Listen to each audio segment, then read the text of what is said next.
Assalamualaikum warahmatullahi wabarakatuh.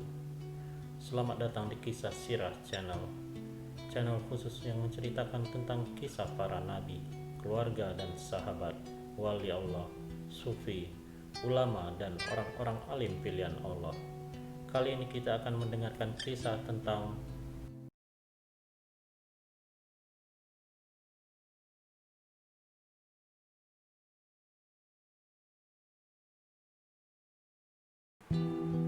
Imam Syafi'i dibebaskan dari hisab hari kiamat berkat solawat ini.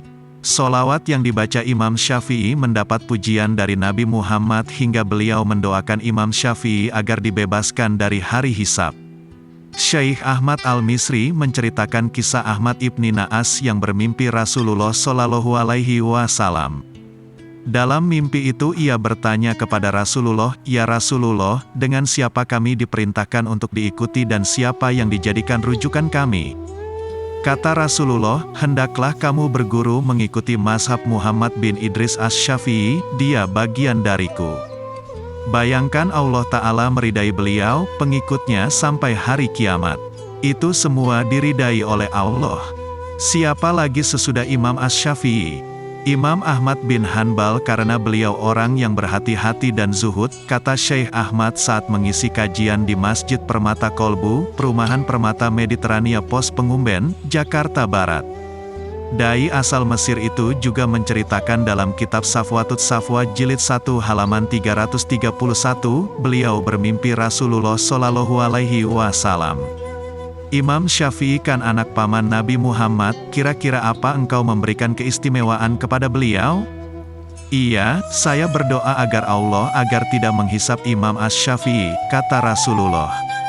Imam Syafi'i wafat usia 57 atau 58 karena terkena penyakit wasir. Beliau lahir di Askolan, Gaza dan wafat di Mesir. Imam Syafi'i masuk Mesir 2 kali dan pernah berdakwah di beberapa negara seperti Yaman, Irak, Arab, dan Mesir. Apa yang membuat Rasulullah meminta kepada Allah agar tidak menghisap Imam Syafi'i di hari kiamat? Ternyata berkat solawat yang beliau baca. Solawat Imam Syafi'i belum pernah dibaca. Maka kalau ada solawat nariyah, solawat tibil kulub diperdebatkan, Imam Syafi'i juga punya solawat. Maka solawat bebas selama tidak bertentangan dengan syariat, kata Syekh Ahmad. Orang itu pun penasaran dengan solawatnya. Apa solawatnya?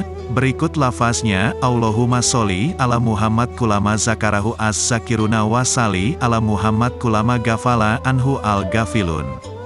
Ya Allah, limpahkanlah solawat atas Nabi kami, Nabi Muhammad, selama orang-orang yang ingat menyebut-Mu dan orang-orang yang lalai lupa untuk menyebut-Mu.